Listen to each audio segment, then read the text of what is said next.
1969 Dodge Daytona is home. We're super excited about this, and if you guys remember, it was 2025 last year, March 6th.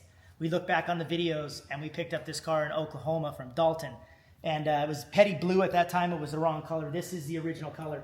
And today it's February 28th. That's truly amazing. Less than a year, car from basically picked up, the day it was picked up to the day it's at CP Mopar, less than a year. So thanks to Julius for knocking this car out and getting it done. We got it 6 days ago. We drove it just a tad. Of course, there's always little bugs. I've learned over the years, no matter how much money you put into a car or how much you restore a car, there's always little things you got to kink out. So there was like maybe a valve cover that was leaking a little bit. So we tightened that down and got that dialed in. So we started to get a little oil underneath the car. So we didn't want to drive it too much. So we're just working a few bugs out. Looking forward to taking this on the road. We're looking forward to doing a comparison to the 1970 Superbird. So we're super excited to put the two next to each other, taking to some car shows as well as do some comparison between the two cars. But the paint came out awesome, didn't it, Danny? The color of the paint, just super cool. Amazing. You look at the seats. We need to do a little cleaning because it literally came straight from the hauler to here, so it's a little bit dirty for our standards, but we've got to get some floor mats here for it. But you can see just the quality that Julius did was amazing.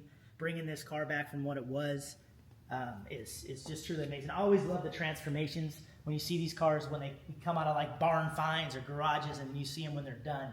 I don't know, just something special about that. But check out the engine, guys.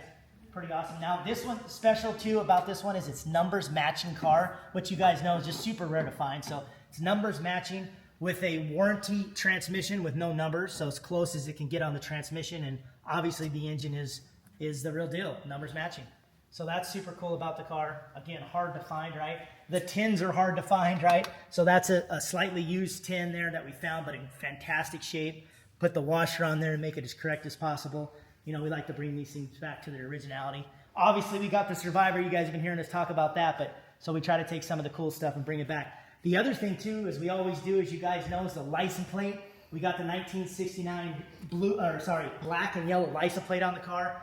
911 because this looks like a fire engine, but yeah, super cool. So we always try to put those original license plates and the stickers on there, right? So you can look, you had the 1969 sticker on there as well.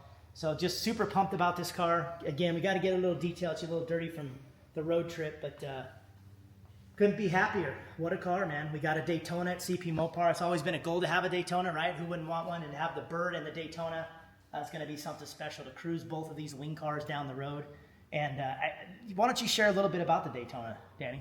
The Daytona was made for NASCAR, essentially. That's why you had the aerodynamic nose and the wing. And, of course, it starts life as a 69 Charger, but then it gets sent out and the nose gets put on and then the wing gets put on. That's why, and you'll see this in a comparison video, that these cars, fit and finish-wise, are never as good as a Superbird because those were made as Superbirds, not Roadrunners and then turned into Superbirds. But, yeah, it was a homologation car. Chrysler had to make at least 500 copies, I believe, and there were only 503 of these made, but you had to make at least 500 copies in order for it to qualify as a race car. So we've got one of them, which is insane. And this is the only one that was sold actually at Talladega. So the Talladega dealership, this was the only Daytona they received and sold there, so there's cool history behind the car as well. And just a special car to CP Mopar. So thanks to Dalton and the 5150 guys, Troy, Nico, everybody putting the deal together and bringing it home to us. We really appreciate that. And we did what we said. We were going to restore it, bring it back to life, and drive it. So thank you guys. Really appreciate it.